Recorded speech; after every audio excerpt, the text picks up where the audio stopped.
আসসালামু আলাইকুম। আজকে আমি তৈরি করব হাঁসের চামড়া, গিলা এগুলো দিয়ে মজাদার মুখরোচক একটা সিম ভাজি। খেতে বেশ মজার। এখানটায় আমি প্রথমেই চামড়াগুলো ভালোভাবে ধুয়ে নিয়েছি।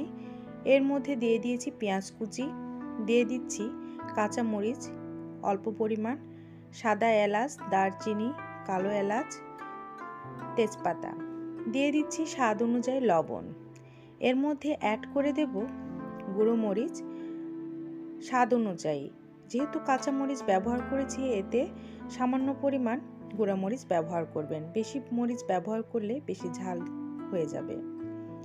দিয়ে দিচ্ছি হাফ চামচেরও কম হলুদের গুঁড়া, দিয়ে দিচ্ছি 1 চামচ পরিমাণ জিরা গুঁড়া, 1 চামচ পরিমাণ রসুন বাটা এবং 1 চামচ পরিমাণ আদা বাটা, দিয়ে দিচ্ছি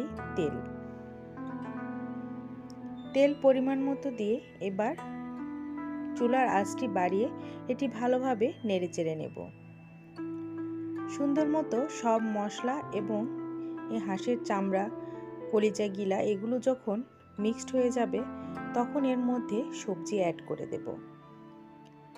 সিম ভাজি শীতের সময়ে খেতে খুব ভাল লাগে। আপনাদের কতটা ভালো লাগে জানি না। আপনারা যদি এরকম হাঁসের চামড়া এগুলো খেতে পছন্দ না করেন, এখানটায় আপনারা মুরগির মাংস অথবা গরুর মাংস যদি রান্না করা থাকে সেটিও ব্যবহার করতে পারেন। যে প্রসেসে রান্না করুন না কেন, এভাবে রান্না করলে সিম ভাজি খেতে বেশ দারুণ লাগে। আমি আগে থেকে সিমগুলো ভালোভাবে কেটে নিয়েছি। সিমের সঙ্গে কেটে নিয়েছি আলু এবং গাজর, যাতে করে টেস্টটি আরও বেড়ে যায়। এদিকটা খেয়াল রেখেই সব ভেজিটেবলগুলো অ্যাড করেছি।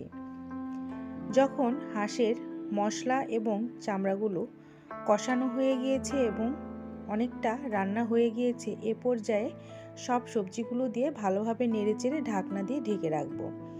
অবশ্যই চেষ্টা করবেন সিম ভাজিতে পানি না দেওয়ার। ঢাকনা দিয়ে ঢেকে রেখে দিলে কিছুক্ষণ পর অটোমেটিক অনেক পানি বের হয়ে আসবে।